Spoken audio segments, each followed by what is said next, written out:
ბიზნესს უამრავი სიკეთე მოაქვს საზოგადოებისთვის.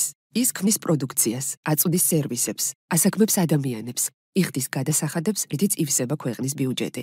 ხოდა როცა საუბრობენ კორპორაციულ სოციალურ პასუხისმგებლობაზე, ანუ ბიზნესის, კომპანიების პასუხისმგებლობაზე საზოგადოების წინაშე, რას გულისხმობენ? ისედაც ამდენ რამეს აკეთებს ეს ბიზნესი, მეტი რაღა უნდა ქნას? ამ კითხვაზე პასუხი დროთა განმავლობაში იცვლება. უწინ თუ ითვლებოდა, რომ ბიზნესმა თავისი ძირითადი საქმე უნდა აკეთოს და მეტი არაფერი ეხება, დღევანდელ სამყაროში ასე თითქმის აღარავინ ფიქრობს და საზოგადოების მოლოდინები ბიზნესის მიმართ გაზრდილია. თავიდან ბიზნესის პასუხისმგებლობა საზოგადოების წინაშე ქველმოქმედებით დაიწყო. კომპანიები მოგების მცირე ნაწილს ხარჯავდნენ სოციალური პრობლემების გადასაჭრელად ან ცალკეული ადამიანების დასახმარებლად. თანდათან გაიზარდა ბიზნესის როლი ისეთი გლობალური ეკოლოგიური პრობლემების მოგვარებაში, როგორიცაა კლიმატის ცვლილება, ეკოლოგიური კატასტროფები, რესურსების ჭარბი მოხმარება და ჭარბი ნარჩენების წარმოქმნა, ბიოლოგიურ სახეობათა გადაშენება. ასევე ისეთი გლობალური სოციალური პრობლემების გადაჭრაში, როგორიცაა უკიდურესი სიღარიბე და შიმშილი ერთი მხრივ და მეორე მხრივ, დოვლათის კონცენტრირება ცალკეული ქვეყნების ან ადამიანების ხელში, სასმელი წყლის ნაკლებობა, ადამიანის სხვა უფლებების დარღვევა. გარდა ამისა, ბიზნესს შეუძლია საზოგადოებისთვის სასარგებლო იყოს იმით, რომ რაც შეიძლება ნაკლები ზემოქმედება მოახდინოს გარემოზე. არ დააბინძუროს, ნარჩენები არ წარმოქმნას, რესურსების ჭარბი მოხმარება აიცილოს თავიდან.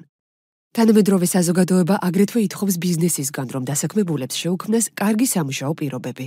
არ შევიდეს არაკეთილსინდისიერ კონკურენციაში, არ ჩაერთოს კორუფციაში, იზრუნოს საკუთარი ქვეყნის განვითარებაზე და ადამიანების კეთილდღეობაზე. უკვე საერთაშორისო სტანდარტებიც არის შემუშავებული თუ როგორი უნდა იყოს სოციალურად პასუხისმგებელი ბიზნესი. თქვენ შეიძლება თქვათ, კი მაგრამ ბიზნესმა რომელი ერთი აკეთოს, ბიზნესი აწარმოოს თუ ამდენ პრობლემაზე იზრუნოს. სინამდვილეში, კორპორაციული პასუხისმგებლობა კომპანიების წარმატებას და განვითარებას უწყობს ხელს. პირველ რიგში იმიტომ, რომ ამ საკითხებს ყურადღებას აქცევს მომხმარებელი. გარდა ამისა, სულ უფრო მეტ ადამიანს, განსაკუთრებით ახალგაზრდებს ურჩევნია სოციალურად პასუხისმგებელ კომპანიაში მუშაობა. რაც არანაკლებ მნიშვნელოვანია ინვესტორების დიდი უმრავლესობაც უკვე მხოლოდ მაღალი პასუხისმგებლობის მქონე კომპანიებს ირჩევს.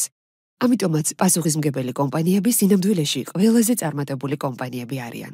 მათ ყავთ ყველაზე ერთგული და მოტივირებული თანამშრომლები, მეტი მომხმარებელი, მეტი ინვესტორი და უკეთესი პარტნიორები. მათ აქვთ უკეთესი იმიჯი და რეპუტაცია, საბოლოოდ მეტი მოგება და მეტ ბაზარზე წვდომა.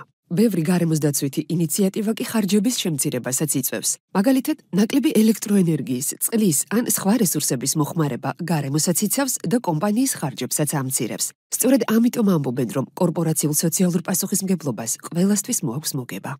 ევროკავშირთან ასოცირების შეთანხმებამ ამ მიდგომების საქართველოში დანერგვა გაითვალისწინა და მართლაც ჩვენს ქვეყანაში ბიზნესის სოციალური პასუხისმგებლობის პრინციპი თანდათან იკიდებს ფეხს. საკმაოდ სწრაფად იზრდება პასუხისმგებელი ბიზნესების რაოდენობა და იმედი გვაქვს, რომ ეს ტენდენცია მომავალშიც ასე გაგრძელდება.